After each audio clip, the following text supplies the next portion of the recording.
嗱，屬豬嘅朋友嚟到猴年咧就害太歲啊。所謂害太歲咧係輕微嘅犯太歲，情況並唔嚴重嘅。不過害有陷害嘅意思，即係有人陷害你啊。喺呢個年份入邊有小隱禍，所以要特別小心啦。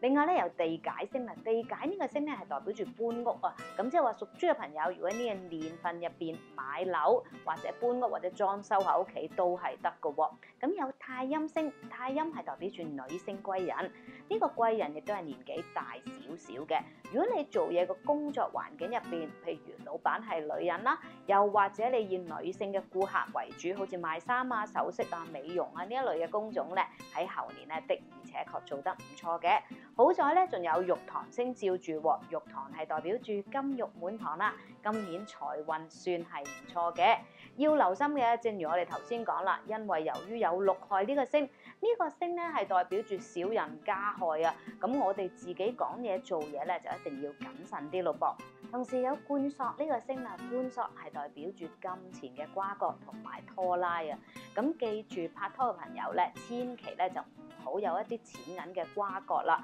因為如果夾份做生意嘅話，係好容易因財失義㗎。